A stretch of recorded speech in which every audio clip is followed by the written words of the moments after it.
Hi, I'm Emma, she, her. And I'm Jess, she, her. And this is Fluff, the podcast about friendship, love, unfortunate failure, and fun.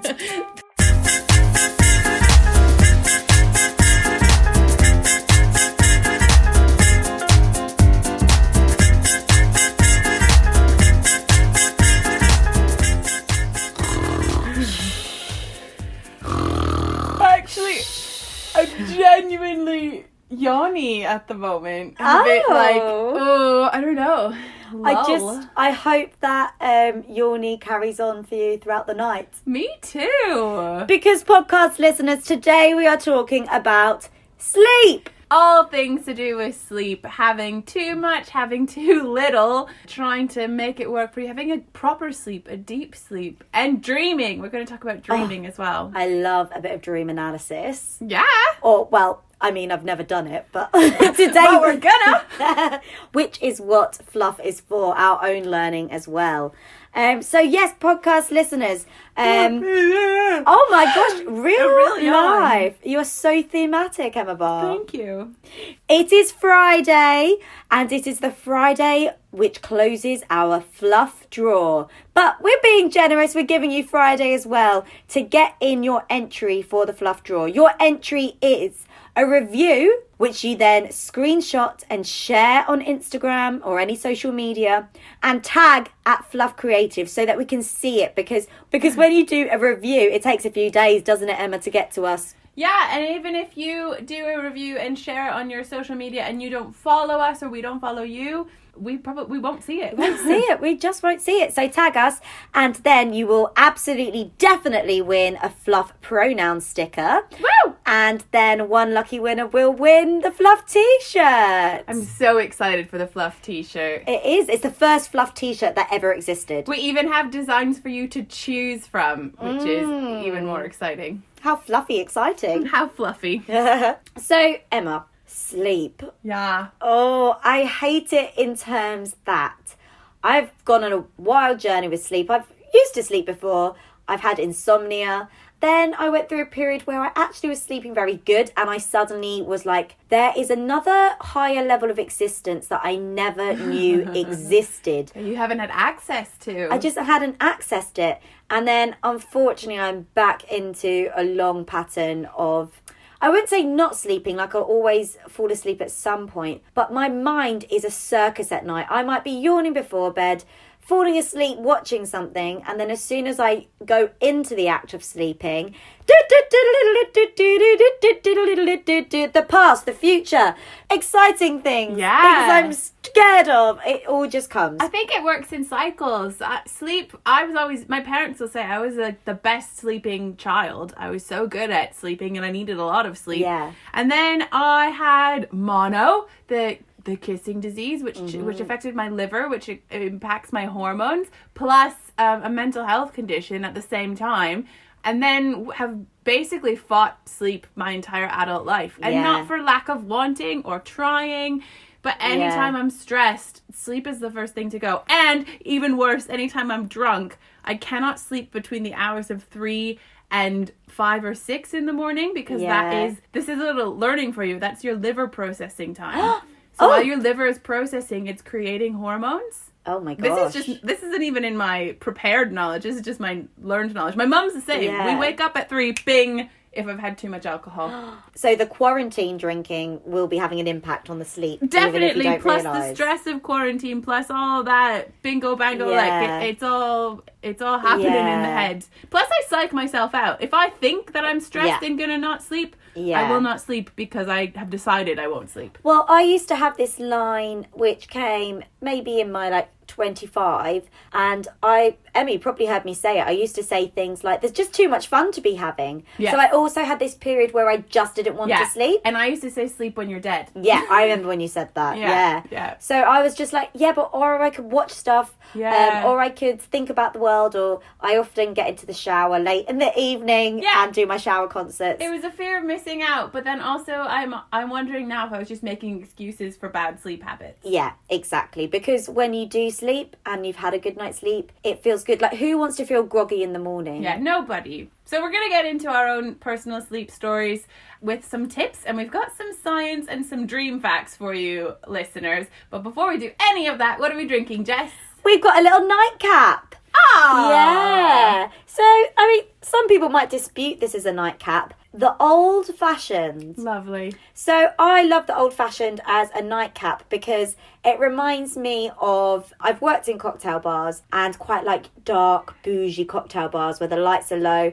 And I just love an old-fashioned to just finish up the evening, feel a bit classy, feel a bit demure. Yeah. Oh, hello. I haven't said that with that word out. Never in my life. Yeah, there you are. It's the old-fashioned. Yeah, I mean, nightcaps, just the concept, the word nightcap, the only person I know who says it genuinely all the time, my dad. I can hear him saying he's like, should we just have a nightcap? Which means, everyone, after all the bottles of wine, after all the day drinks, just your last bit of hard drink. Just to keep you awake between 3 and 6. Exactly. Exactly. So if you're asking what is an old-fashioned, Jess, well, it can be, basically, you need either a cube of brown sugar, that's where you want to go, or like a teaspoon of brown sugar.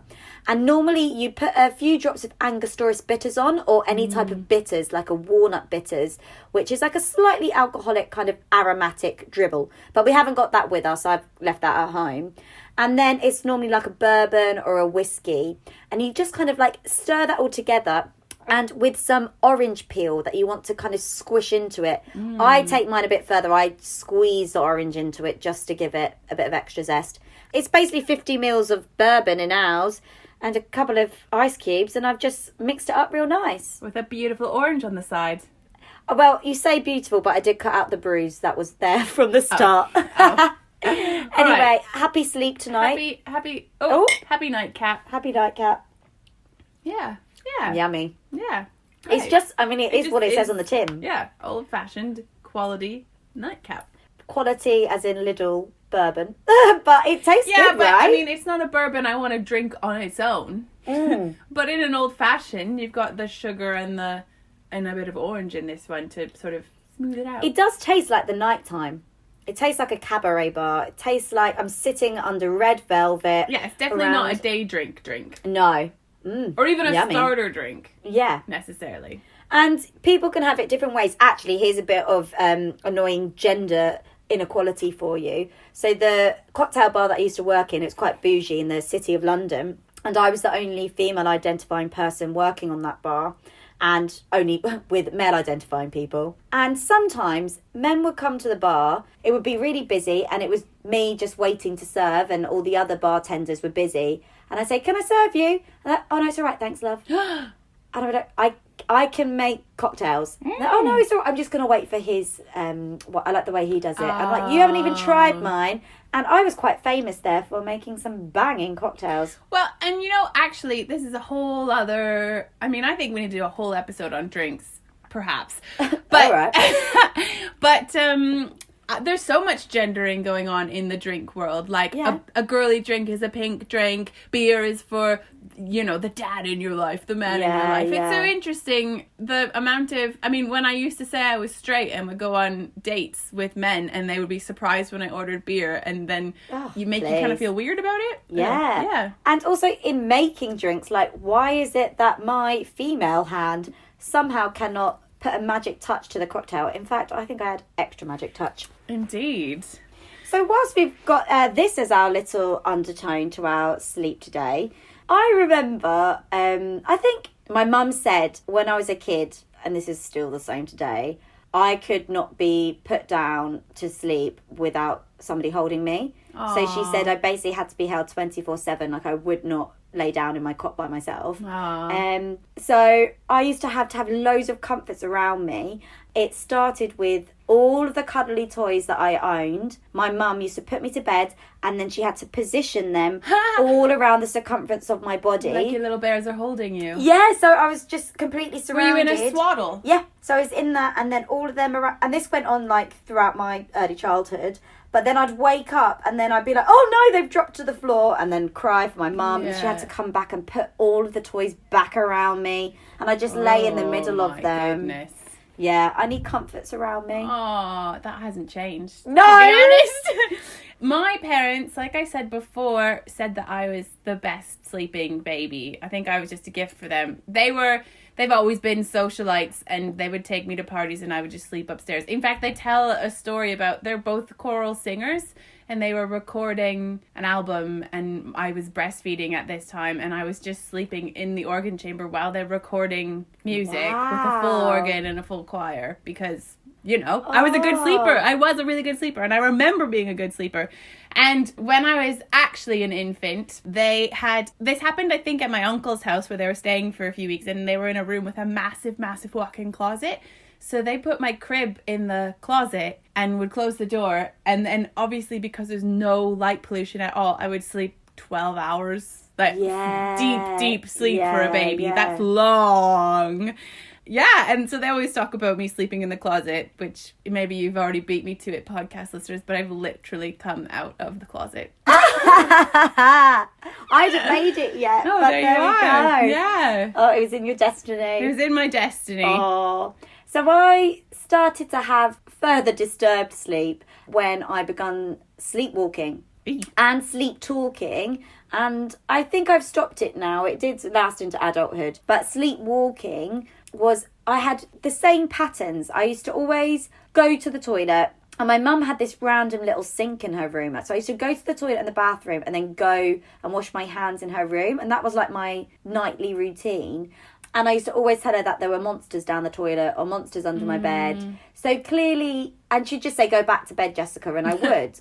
But clearly there was something like, I used to have a lot of nightmares as a kid, like, my brain. But yeah, I think maybe that started to disturb my sleep patterns and really vivid dreams where I'd wake up frozen in the bed and I just couldn't move because I felt like whatever I was dreaming about was living around me. Oh my goodness.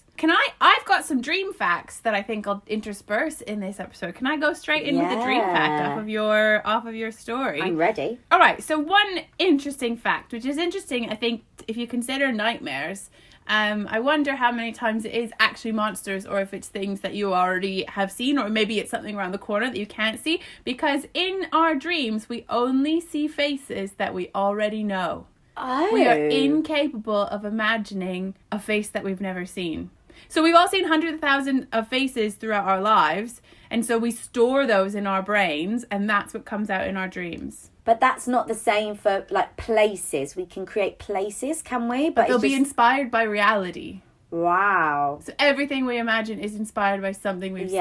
Yeah. Because I remember when I had to stop watching anything to do with nature when I was younger for a period of time, because I used to dream about the great white sharks or the tigers or the snakes. Really interesting. I also was a major nightmare experiencer, and into adulthood I still am woken occasionally by Ingrid because I'll have been whimpering and she can just tell that something scary was happening. And I have a really vivid imagination, so it is often supernatural, but it'll be like a person. I don't know, there's more of an eerie sense than anything like that, and I definitely speak in my dreams still, especially when I've been drinking.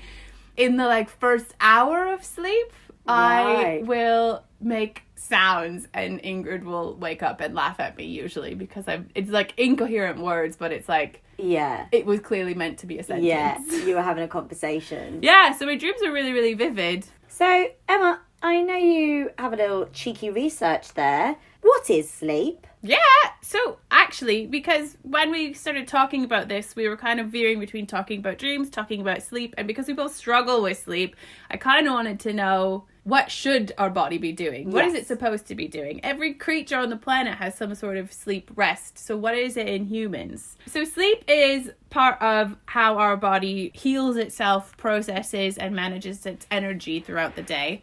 And it happens in 5 stages. Right. So you need to have 5 stages to have a proper sleep cycle. You might have heard that term before. Hit me up with stage 1. Stage 1 can happen within minutes and sometimes even seconds after you've fallen asleep. Your brain produces what are called alpha and theta waves, and your eye movements slow down. So that's stage 1, introducing. It's really, really quick. 7 minutes long, apparently. Just a little very, 7 very minutes. Light sleep. So if you want a really short cat nap, 7 minutes is your cycle. Oh. Yeah. Wow. Yeah, exactly. Stage 2. Stage 2 is what you want to accomplish if you want to do a power nap, because if you sleep past stage 2, you'll wake up groggy. So that's really important to know. Stage 2. During this stage, which is also fairly light, the brain produces sudden increases in brainwave frequency known as sleep spindles. And your brainwaves slow down. Okay, so that's beginning to... So first it sounds like we're relaxing the body, then we're relaxing the mind. Yeah. Then stage 3 and 4 put together in this graph. This is the stage is the beginning of deep sleep, and as the brain begins producing slower delta waves, which is what you made in stage 1. You won't experience any eye movement or muscle activity, and at this point it becomes harder for you to be awakened because your body becomes less responsive to outside stimuli. So actually one of my dream facts that I've looked up is about paralysis, sleep paralysis, which people might have experienced. That's what happens when you wake up in this stage, because your body has been literally put to sleep, and your brain, if it were to be awakened because of a quick loud noise or something like that, your body is not responding to external stimuli. Mm-hmm. So is sleep paralysis something to worry about, or is it just kind of like you're just waking up? It's usually a split second. It's happened to me before, and I've spoken to other people who it's happened to, where basically your brain is awake before your body is, so you have a moment of, oh my god, I can't move my body. Yeah. But it's seconds. It's not nearly as long as you think it is when it happens. Yeah. It's just an interesting fact. And then the final part of the cycle, which you've probably heard of, is REM sleep, rapid eye movement, which is called rapid eye movement because your eyes are darting back and forth. This is the time when you're dreaming. Yeah. So this is when your body is processing what you've done through the day. But your body has to be paralyzed at this point. Otherwise, you'd be moving in your dream. Right, I see. Yeah. So the 5 stages, the waves. Yeah. And I just really, I'm like, oh, that deep sleep. Thinking about it now, knowing I'm somebody who I survive off not much sleep. But I do think I am constantly tired. I just don't necessarily realise it. And I compensate by being very over the top. But I am just like, oh, stages 4 and 5. I'd like a bit of that tonight. Yeah, I do have something to read to you from the Mayo Clinic, which is like the clinic to know what they're talking about. Is it? Is it the clinic? Yeah. It is. It's like one of the biggest, most research-heavy clinics in America. Some people claim to feel rested on just a few hours of sleep at night, but their performance is likely affected. Research shows that people who sleep so little over many nights don't perform as well on complex mental tasks as people who get closer to 7 or 9 hours of sleep a night. I know you don't get that much. I don't. And what's annoying is, well, no, I was about to blame it on being a single person, and that when I used to have somebody beside me that I could really relax and calm, and my ex had just like little things that she would do because I was a terrible sleeper and she could sleep for all day, and just things like where she just stroked my forehead and things like that, and it was magic, it would really work, and I'd just sink into her arms. But I remember when I was at university, and in second year, I had insomnia. Yeah. And I could not sleep for the life of me. But I started getting into... That's when I started doing those things such as, well, I'm just excited now because I would watch series. I had a very specific snack that I would have midnight because I'd then get hungry.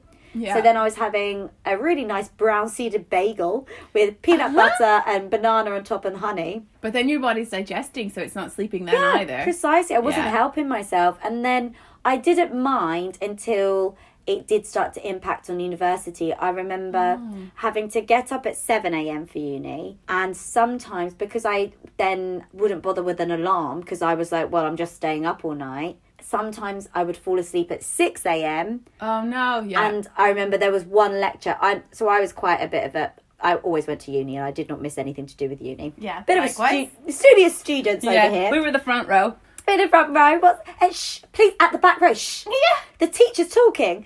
But then I disappointed the teacher because I didn't turn up for something. And I remember having an email being like, Jessica, you were supposed to be at this session today. And I just woke up and I was like, oh my God, I fell asleep. Yeah. I mean, even now, when I'm not sleeping well or going through periods of not sleeping well, the best sleep I have is definitely after 6 a.m. Even if I've been asleep before 6 a.m., but it's just been a light sleep, there's like, I will be suddenly out of it, and Ingrid gets up at 7, Yeah. and that's when I'm like, Yeah. so groggy, because I've probably just gone into my stage 4 or 5. Yeah. But what's interesting, Emma, is maybe it's just the lifestyles around us, because last September, after the breakup, I did go away for 3 weeks, and I went on a bit of a just soul-searching journey. I went to India. I slept constantly. I slept amazingly. And I remember, Emma, visiting you in Canada for Christmas. Yeah. And all I did was sleep. Yeah. So I feel, and I was so shocked. I was like, oh my gosh, I slept for 11 hours. Yeah. So it was possible, but I feel living in a city, living in a job where it is not 9 to 5, it is 24/7, 7 days a week. Yeah. Living with the buzz, I don't know, living in And it's new just places. in your home place where you live, that's where you have where you encounter stress. So new places and holidays, maybe it's because you are in a different sort of state of mind. Yeah. I mean, in Canada, at the cottage, which is in the middle of nowhere on one of the Great Lakes, it's dark, there's no light pollution, and we always talk about, everyone who goes there says, I can't believe I slept. Well, they'll wake up and say, I can't believe I slept so well. And that's just, I think it's the air, but it's also the brain space that you end up in when you're in nature, when you're in dark places. Genuinely taking a break. Yeah. And that's so nice, that peacefulness. And so what's quite funny is during quarantine, when we watch something in the evening, we all sit down, and I'm very often woken up to Ingrid recording me asleep whilst we're watching. Yeah, a video. She likes to catch Jess out, because Jess is notorious for saying, I don't sleep. And then we'll start watching something, and it's only 9 o'clock. And she's clearly tired because her body is falling asleep. We can see you with, when you watch people with like heavy eyelids. Jess is like blinking so slowly watching the TV. But it's so annoying, Emma, because then when Emma and Ingrid say, right, we're going to bed, and then then they wake me up to tell me, and then I lay down, and podcast listeners, this is what my brain does. Although I'm not going to say this is what it currently does, because I don't want to put a block on it. Yeah, and I also think it's what you let your brain do. Yes. Part of it is brain training. I'll talk about that in a minute. Oh, please give me the brain training. Because what happens, I lay down, I hear drum and bass music in my head. I start choreographing for Charlie XCX in my head for a 40,000 concert. And then I perform the concert. And then I think about people. I create arguments in my head which will never happen. I don't even do confrontation in life, and but I do in my head in my sleep time. And then I have these epic sagas where like somebody's screaming at me, and I'm like, no, I didn't mean to. And I'm like, what are you doing, Jess? This is not real life. Why are you playing a Hollywood movie in your head? Well, I'm just going to jump in with another dream fact for you. I know you're not dreaming at this point, but it does feel like this is sort of like you leading up to sleep, and maybe why you need to get to sleep at that sweet spot where you're falling asleep earlier, because dreams are for processing emotions. Right. The most common emotion to experience in a dream is anxiety, and negative emotions are more common than positive ones. Yikes. Yeah, but that's because it's our processing. And that's actually interesting, because this morning, Emma, you asked me if I was okay. Mm-hmm. And I said, yeah, I'm all right. I just feel a bit out of place. And then as soon as Emma said that, my horrific dream came back to me, and I was like, oh, I had an awful dream last night. Yeah, it really can impact how you experience. But also interesting, another dream fact for you. As Jess just said, she'd forgotten it when she woke up. You forget 90% of your dreams. So everybody dreams, but you will forget 90% of them. Within 5 minutes of waking, half of your dream is forgotten. Within 10 minutes, it's 90% gone. Which is interesting, because we actually, I wrote down a dream to look at for dream analysis today, and while I was writing it, I could feel myself forgetting it, because I was trying to write it in chronological order, and Ingrid tried to come and cuddle with me, and I had to push her away, because I was like, it's going! Yeah. Because that is, your brain has already done its job, hasn't it? Like, and it's filtered it. It doesn't need you to recall it now. Exactly. It's not necessarily that it's processing it for you to manage in your waking life, necessarily. Yeah, it's like, excuse me, I can hear the brain now. It's like, Emma, I don't want to really think about it. I've already dealt with this. Yeah. It's filed.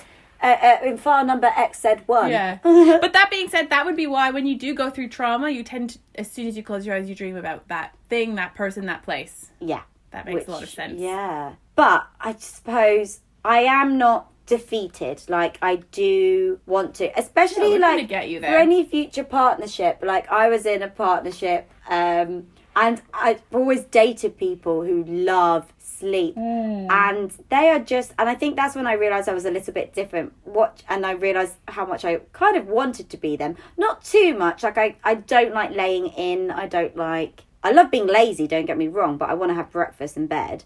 But just watching somebody sleep so much, and I've already done a day. Once a week is okay, but we don't need to lay in past 10, but that's just because we are that type of person, so that's different.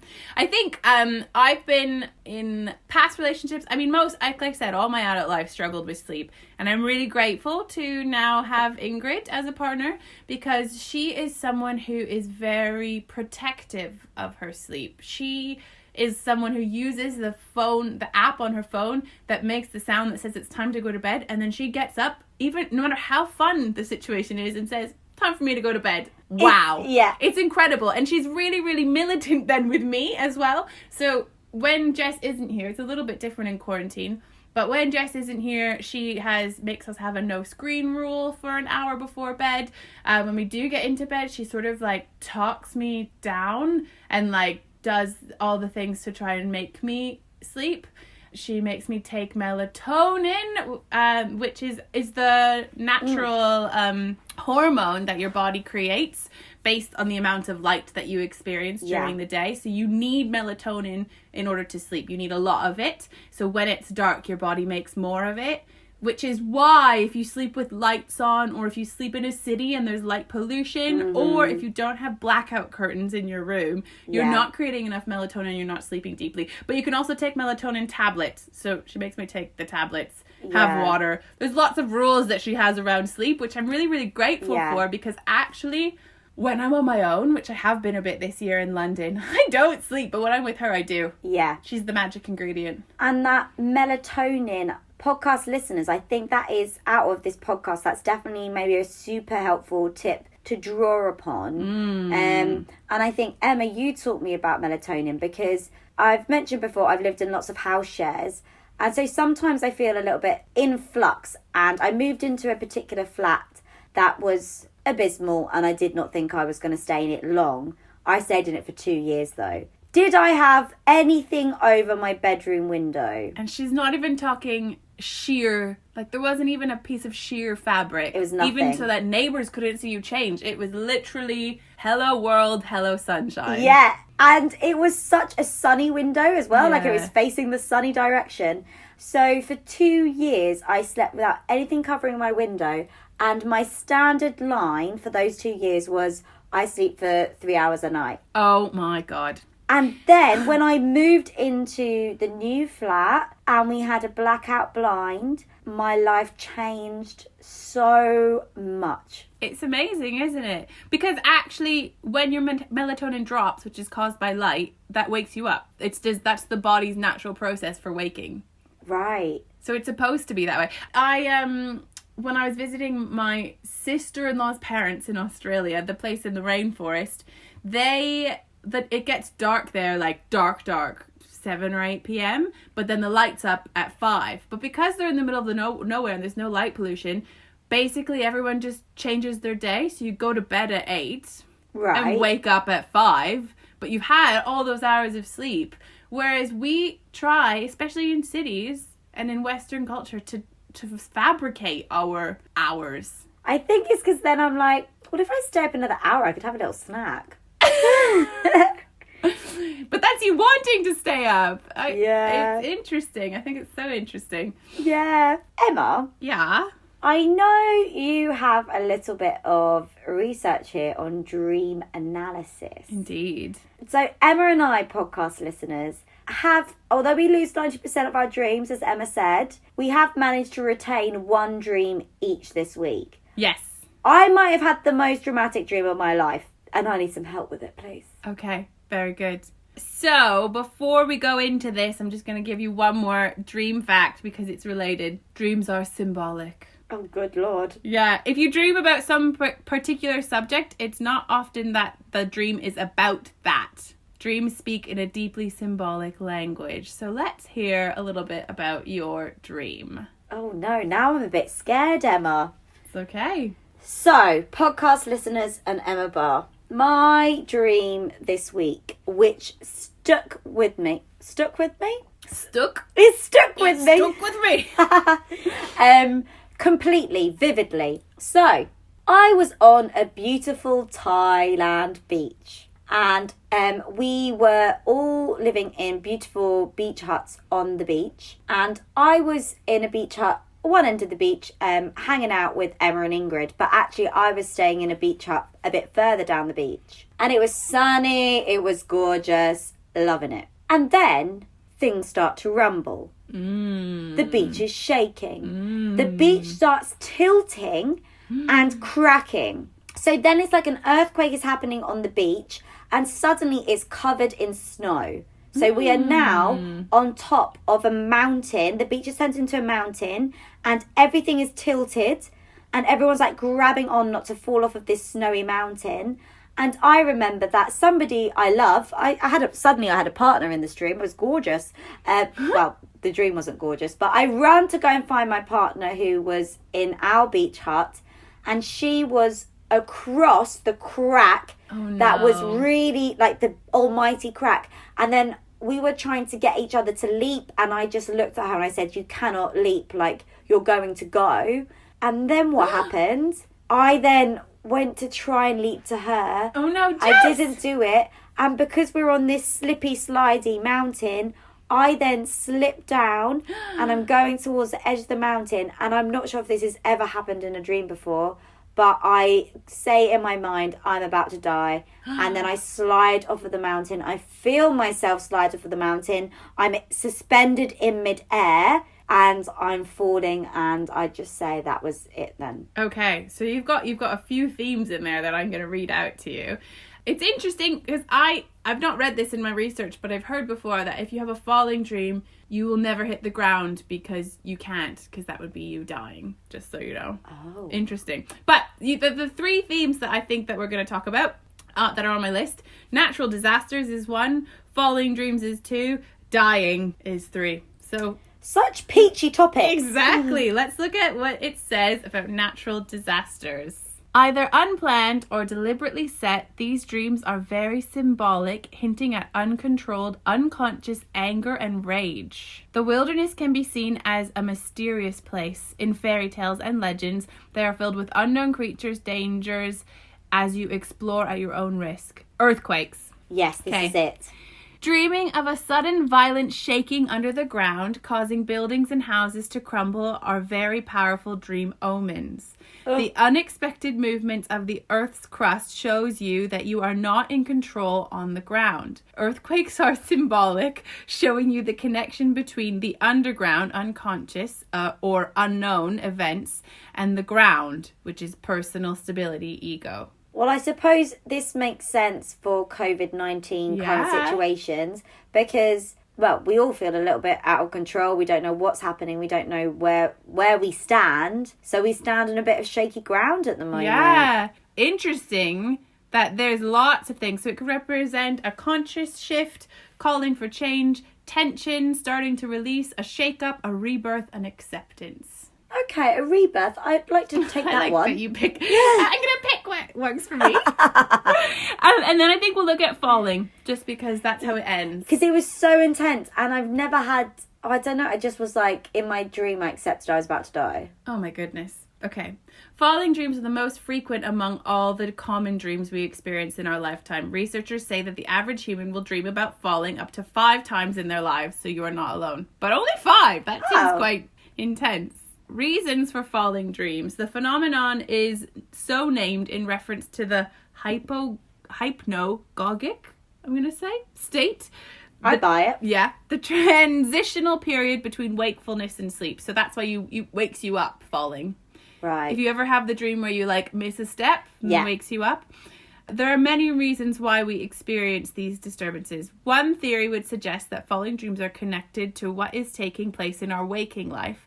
Whenever we dream of falling, we have lost control in some aspect of our daily life that needs to be corrected. A possible need to be grounded, as we may have lost touch with our reality.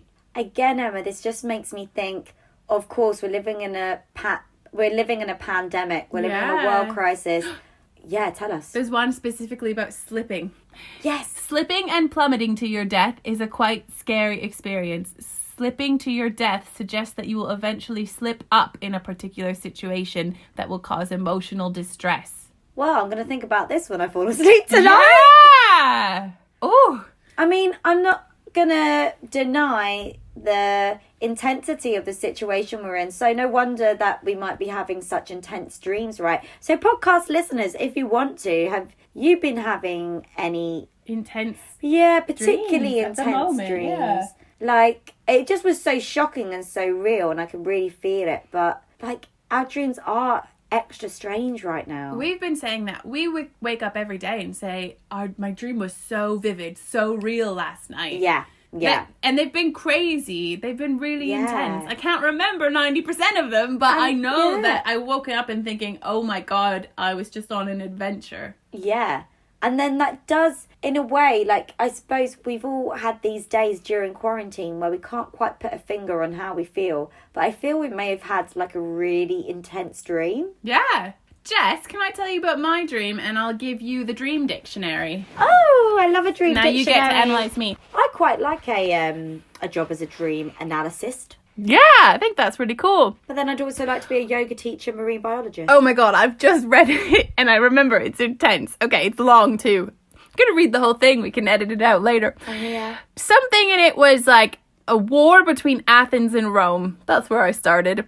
I was visiting an elderly family friend in London who wanted to take the train, to South Africa while visiting the UK, and I didn't really understand why.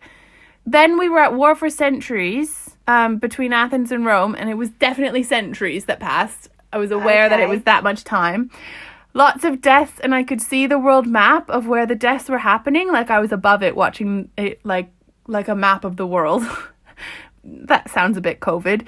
Yeah. I was royalty and possibly I was royalty, and it was possibly in third person. Like, I was watching a royal family, but it was me, but it wasn't me at the same time. The nanny had died, but she had this way of living forever if you got into this car seat. I wrote this as soon as I woke up. Into this car and drove to the end of the world with her. This sister was allowed to go. This is the sister of the royal family, which I'm not sure was my sister or me. But she had to fake her death. She took her dog and the next door neighbour and drove through Reading. Oh, lovely. And then all through these kind of scary haunted places. Now, this part, I know on the list there's a chase section. There was we were being chased by something. The car stopped at one point and an empty old bicycle was chasing us. And then I realised I could control the speed of the car with my mind. So we went fast again. I didn't make it to the heaven place. I partly woke up and said, I need to remember this for Jess. Then I fell back asleep and dreamed we were together with Ingrid and your crush, and you were running and screaming everywhere and being absolutely mental. And Ingrid was like, should we talk to her, or should I talk to her, or should you?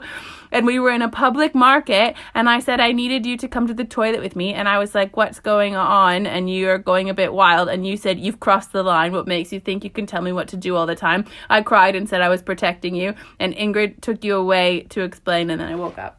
Wow, that is... I mean, you could turn that into a movie. I don't think you could, because it doesn't make any sense. I haven't looked back at it since I was writing that. a few times, but I picked out some key themes that I thought was in Thank you. So definitely you mentioned war a few times. Yeah. It was war. I'm also just kind of looking if royalty come into your dream, because I feel why was there a royal person? Yeah. And then the final one about being chased. Yeah, cool. So let's have a look about war. Being in war in your dream is representative of fear and loss of control. Well, hey! Lots of things about losing control right now. And it could be that It mostly says it's about loss. I'm just going to click on this one as well. It's about that you are battling. You're within battle with yourself. You're battling a few things right now. Accurate. It also does say that past trauma might be quite present. Which we know is accurate as well. But this is quite nice. It says it's a reminder to take time out for yourself from busy, intense lives. And relax as much as possible, which I feel you have gifted to yourself this week. Well, actually, it's one in my tips at the end. I've talked about how it's been mental during quarantine, but just in the last 5 days, I've been sleeping so deeply because I've made some changes. So I'll talk about those in a minute. Exactly, and they have done you well. So let's about bringing in royalty. So this is again about power balance. They say about respect is another word. Approval. These are the kind of things about royalty, if they're bringing in, you're kind of wanting, by the sounds, this royal person's acceptance. So I feel that this is what it is saying here. And finally, chasing is about potentially avoiding an issue or a person. But this is your subconscious kind of encouraging you to confront that. Cool. So then you might feel a bit better.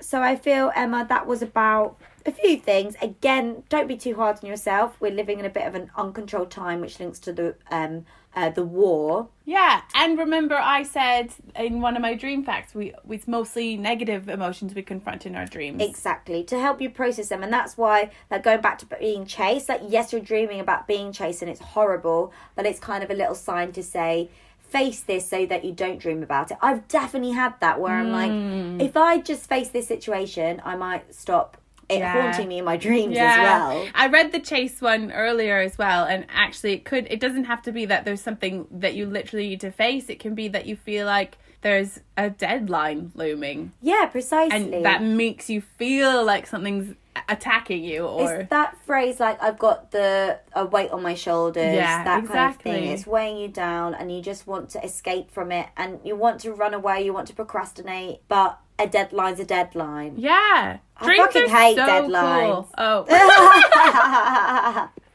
Wouldn't it be cool to be a dream doctor? I think Emma you just and said I, that, but podcast listeners, we have been saying this week, we were just like, what if we just lived on a place in the forest and our job was to grow vegetables, and I think we were just battling with the pressure of modern life, and that we ourselves throw ourselves into. Yeah, we love our work, but also it does make us stressed, and I think that everyone in the Western world can say that we have stress that we don't need. Like, our work is not what we need to do to survive as a creature on this planet, right? Yeah. It's just added. We've created this society. Because otherwise you have so much of your life dictated around your work identity, whereas surely the balance should be about your social, your connections, your fun, your happiness. And I know that's a privilege because some people do have to work 24/7, and I know we work 24/7 to get money to pay the bills because our work is low paid, and also the nature of the work as artist-based work means it's constant. But I just want to switch off. Do you know what? I really want to have a sleep right now. Yeah, a good nap. And I'm going to tell you a really nice dream fact, which I think I know that you have said to have experienced before. Great dream fact. This is the positive dreams. You can orgasm in your dream. Yay! Yay! It happens! So imagine if you could sleep. You could orgasm all the time. Maybe. Well, that would be very nice right now. Nice? Yeah, no, podcast listeners, it has happened. Definitely once, I feel potentially twice. And I woke up mid-orgasmic situation. I think that is incredible. It was incredible. So you woke up and got to experience it in your living Yeah, I was just like, day. oh my God, this is happening. I was like, cool. Fantastic. Jess, do you have some tips for us about how to sleep better? I do, I really do. So, I know I've said I'm a bit of I was going to say rubbish sleeper, but I don't want to say that because then I'm making that a thing in my head. But I have really tried hard pre-quarantine as a newly single, well, a yearly single person, things I could do to help me sleep. So I got into a really sensual routine before bed.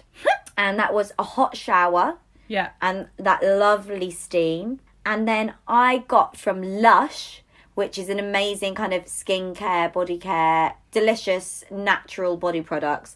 I use their Twilight spray, and because the reason why I say this is because the consistent smell then means that was a bedtime smell. So I'd get this Twilight spray and spray it all over my bedding, candles and incense to help me sink into a sleep. And the day that I stopped looking at my phone or watching something, if I read, the thing is I know this, if I read, I'm going to sleep. Yeah. If I get excited to watch something funny because I want to laugh at 1 a.m, then I won't sleep. So for me, going from sleeping beside someone to not, I very much felt the gap around me, and I very much missed cuddling. So I got a fluffy pillow, a fluffy blanket, and I just got... that was the first time I ever paid past the price of cheap Primark sheets. For bedding. It makes all the difference. Yeah. You need the high thread count. Yeah. Yeah. So, yeah, that was the first time where I was like, I am now by myself and I'm going to spend a bit more on good bed sheets. And I was like, Jess, you spend that on cocktails in a week. Exactly. Like, just get yourself some nice thread count bed sheets. Yeah. So everything's soft around me. I kind of sink into this sleep. And sometimes if I am in a place where I can't fall straight asleep, then I might listen to some like stories for adults on a podcast. I'm also a big fan of CBD oil. Oh yeah, great. Get that relaxing. Yeah, I think CBD oil is the best invention ever. Thank you, Natural Planet. Yeah. So CBD oil is the natural oils that comes from hemp. So it's also, you might link it to marijuana or cannabis, this kind of thing, but it's the oils without the high. Yeah. So it's that kind of all natural. And you can rub it on your body. It's not that you have to ingest it to experience it, but you can also get CBD oil pills. Yeah, which exactly. is lovely. Yeah, you can rub it on your feet. That's quite a good one. Yeah. So I think for me, it was, I know I'm going to party in my head when I go to bed. So I just did everything to get me into a calm mood. So for me, it's a little bit different. It's not a party in my head when I lie down. It's all of the negative thoughts about myself that keep me awake. And then not sleeping makes me more angry at myself. So that's really linked to stress and anxiety for me. So I have been working on it's only done for 5 days, but I've slept really deeply for 5 days. And it's going to sound really wanky, but I've started meditating. Because what I need to be better at is being able to let thoughts go. Yeah. So the process of meditating, I'm using an app called Headspace, which is fantastic. And I'm doing a specific block that's about self-esteem. But what you're practicing is how to just notice when you're thinking and then let it go and not get stuck down a line of thought. And that's been really helpful, as well as making sure that I'm stretching my body and doing yoga every single day. That's so important for my brain, because the other thing that keeps me up is my really, really tight hip joints. So those are like the two sort of balancing things. I'm going to add, it's 3 balancing things. The other thing is I cannot drink every day, which we've been doing a lot of in quarantine. And I have not, apart from recording Fluff, had drinks this week. And it's been really, really helpful for my sleep. And I think maybe that's something you could learn, Jess. Because Jess has been drinking. The thing that I want to also point out is when you talked about buying expensive sheets, also making sure having a good either mattress topper or an expensive mattress. If you think, I know they're really expensive and this is a really maybe privileged thing to say, but if you think about that is the one item that you will be in literally every single day of your life. Yeah. It's kind of worth it. If your sleep is better, your productivity is better, your focus is better, your happiness is changed by the thing that you sleep in. Can I just say, when I had to do a quick move out of my old flat where I lived with my ex, so I took nothing. I was like, I don't want any scrap of anything to do with you. But the one thing that I did is that I lifted up the bed covers and I just kind of picked apart the mattress topper and slid it out, and I was like, but I'm having that, because I was like, well, screw you, absolutely vital. I was like, you've taken everything else from my life right now, I'm going to take this mattress topper. Oh well, you deserved it. Thanks. And then I guess the last bit of research I did, which I think is important to know because I didn't know it before this, is about how much sleep you need at different ages. which is good to know for adults. Adults is anyone over 18, actually, according to this. And different things might impact that. For example, pregnancy, aging, illness, anything like that might mean you need more sleep at certain times. But I also think that teenagers get a bad rep for being really sleepy, and it's just because they need a fuck ton of sleep. They actually genuinely need it. So a newborn needs 14 to 17 hours a day. That is a lot of time. That is a lot of time. And unfortunately, that doesn't mean in a block. So I know that parents are definitely struggling with that. My sister, shout out to my sister who has an infant as well as a toddler, and she's really struggling in quarantine to get her own sleep. A 12-month-old needs 10 hours at night plus 4 hours in the day. Wow. Yeah. A 2-year-old needs 11 to 12 hours at night plus 1 to 2 hour afternoon nap. A 3 to 5-year-old needs 10 hours to 13 hours at night. 6 to 13 need 9 to 11 hours. 14 to 17 need 8 to 10 hours, and adults need 7 to 9 hours. Right. So I suppose that just shows that, yes, you need more whilst you're growing and developing, but then we still need, it sounds like 7 is the kind of base to replenish your body. Because I know basically what's happening is your cells are repairing overnight, right? Yeah, it's vital. Everything's repairing. And the other thing is, I remember my mum used to say this to me all the time when I was young. It's the hours before midnight that count the most. And again, that's really, I did some research. I was like, that can't be true. But it is, listeners. And that's because it's to do with the darkness. There's more darkness. There's an equal amount of darkness before and after midnight. But if you are sleeping, if you think about how bright it is from 3 to 4 a.m., you're already coming out of the darkness where there's more darkness before midnight. So that's about your melatonin again. Yeah. This makes me think then, Emma, that I would like to really hear from any podcast listeners who have mastered some excellent sleep patterns. Yes, please. If you have got anything for, I suppose to help us as well. I think also, Emma, being in quarantine, like I know when you and Ingrid go to bed, there's that other section which is like the couple time. And I think I'm like, oh, I remember when I used to have that. Yeah, but our couple time is 10 minutes. Bam, done. Yeah, I think I still just want to cuddle. See? But also, I was getting quite excited about being an independent sleeper before. But again, it just shouldn't, I suppose the main point is it shouldn't be about anyone else. It's just about your own how you sleep. manage it yourself. And actually, it might sound super exciting to be in a couple, but we have our 10 minutes of cuddle, maybe some chat, and then Ingrid's sleep position involves zero Emma contact. It is the one position she has to fall asleep in, and she's very like, no, I'm in my sleep position now, so I don't get the cuddle to fall asleep in. So I still have to face it by myself. Oh, fair enough then. So it depends on the person. Yeah. I hope to be at a point in my life soon where I will sleep. And then there's all the other theories that are like, actually couples don't sleep as well because they're disrupting each other constantly through the night. And my parents have the biggest bed so that they don't have to touch each other when they sleep. And I think that's a nice privilege as well. I think that's, if you're, I suppose, been with somebody for a long time and then you're like, look, I love you, but I'm going to go sleep now. Exactly. Yeah. Exactly. I think I had such a disturbed sleep because my ex used to get in so late. And so I was so excited to see her when she got home that I just gave up sleep. Whereas, no, do you know what? This podcast has inspired me. Yay! I love when they inspire us. Yeah. So along with yourselves, maybe podcast listeners, please do get in contact and let us know any dreams or your sleep patterns, anything at all, or anything that's maybe changed during COVID-19.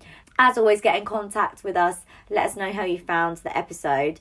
And meanwhile, I am on a mission, Emma Barr. I am on a mission for sleep. Yeah, I think you've been doing quite well in quarantine. I think Ingrid's very vocal about what we both need to be doing about sleep, so we should listen to her and follow her, heed her advice. Yeah. So if you do want to tell us about your dreams, or tell us about your sleep tips, or tell us about how much you also struggle with sleep, solidarity, we are at Fluff Creatives on Instagram and Twitter, or you can email us at fluffinquiries@gmail.com. Happy snoozing. Good night.